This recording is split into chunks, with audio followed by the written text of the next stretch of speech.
Hello Gemini, Sun, Moon, Rising, and Venus signs. Kamusta kayo? Sana po'y nasa mabuti kayong kalagayan. Welcome back po sa Star Tarot. At kung bago kayo dito, welcome din po kayo. Please subscribe, like, share my videos, and leave me a comment po kung nakaresonate kayo. Thank you. Tignan natin kung ano mga messages ni Gemini. We have that Tower. Tower is a massive change. At ang pagbabagong ito, Gemini, magsisimula sa distraction, sa pagsira ng inyong sitwasyon. Kasi this is something na matagal nyo na dapat na ginawa, ang pagbabagong ito. So, kung ano man ang sitwasyon na to, kasi iba-iba ito, it could be a relationship, it could be in work, career, yung mga ganon, you are hanging on to this. No? Kung ano man ang sitwasyon na to, kumapit talaga kayo dito ng bonggang-bongga. Pero kahit alam ninyo na this is not the ideal situation, pero kumakapit kayo dito for the sake of kailangan ninyo ito. You know? But ngayon, the universe is telling you na hindi na ito ang lugar mo. So, this is not for your best interest anymore. Kaya, since wala ka namang effort na ginawa para baguhin ang inyong sitwasyon, alisin ang sarili mo from this situation, it is the universe going to do it for you. Kaya maaaring magulat ka rito. There is a gulat factor, surprise element in this situation. So, let's say for example, trabaho. Diba?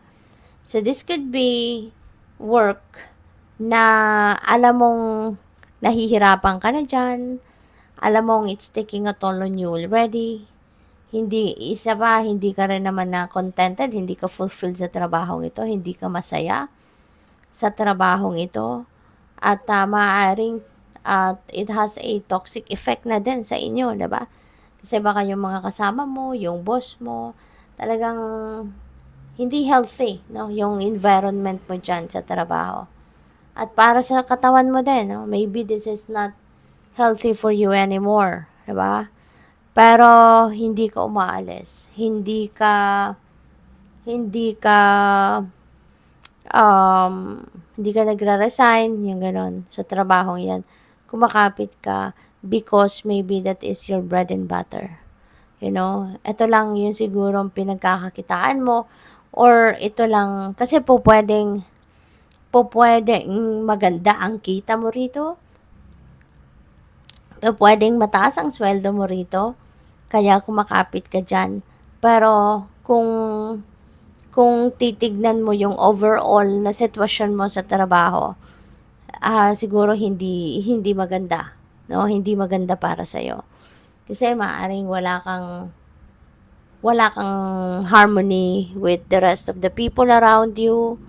Maybe stressful kasama ang mga taong ito kasi po pwedeng mga marites, marisol.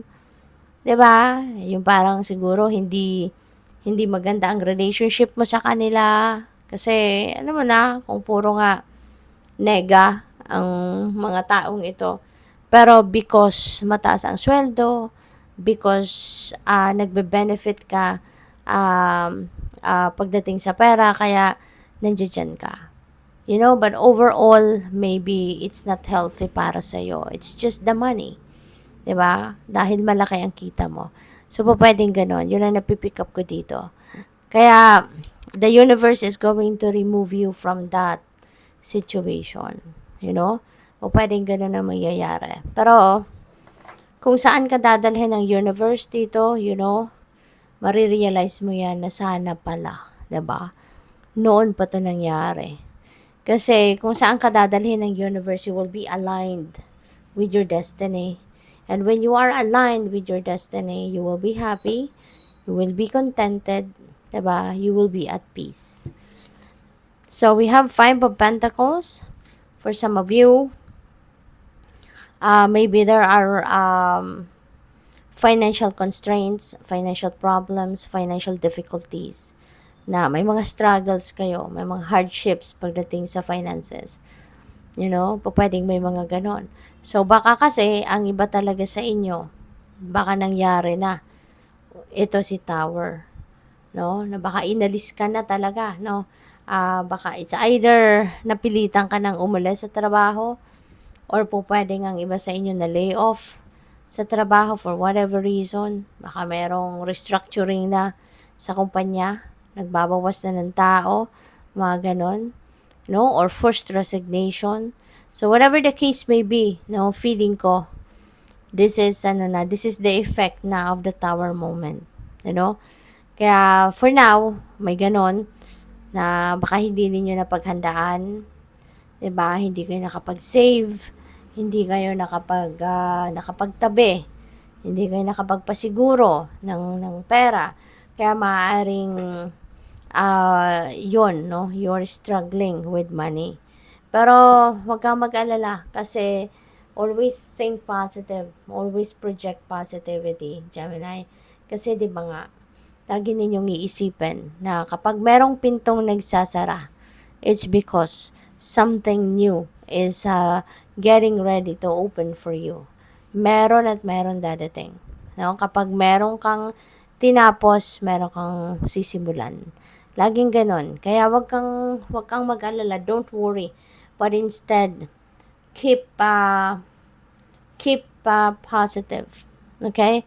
Keep your hope and faith alive na things are going to fall into its right places eventually. Kasi hindi ka hahayaan ng universe, na mag-navigate ka ng ganitong journey na mag-isa. Tutulungan at tutulungan ka. There will be breakthrough that will be coming your way. There will be people that will be sent to your path para matulungan ka at mabigyan ka ng bagong pag-asa. So, what else? We have Two of Swords. May desisyon na kailangan gawin si Gemini. Okay? So, this could be, diba? It could be related to this Tower moment. Or this could be related to offers. Baka meron na ditong magbibigay sa inyo ng job offer. Baka meron na ditong magbibigay sa inyo ng career opportunity. Yung mga ganon, At yan ang maaaring pagdedesisyonan ninyo.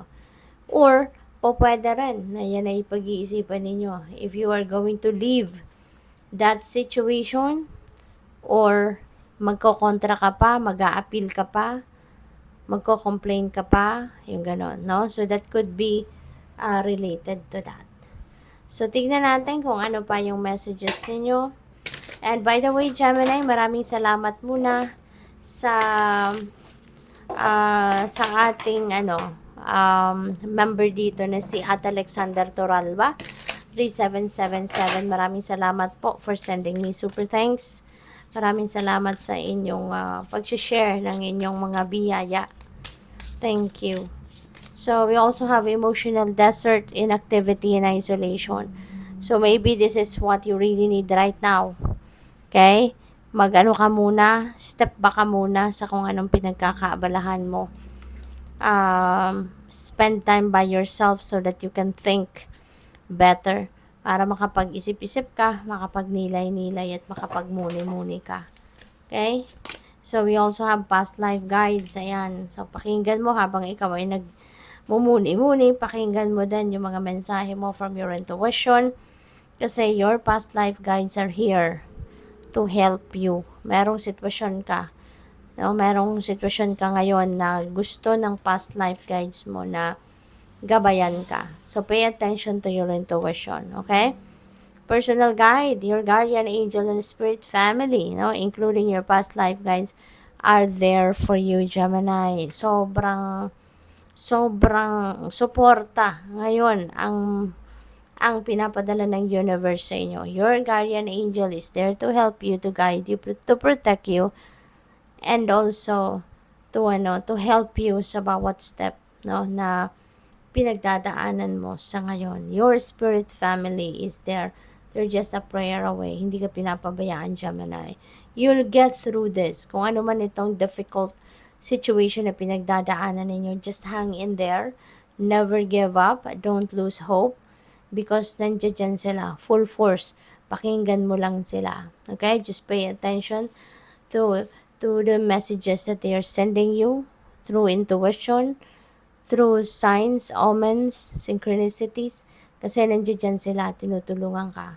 Okay? Good luck sa'yo. Thank you for watching. Love and light. Namaste.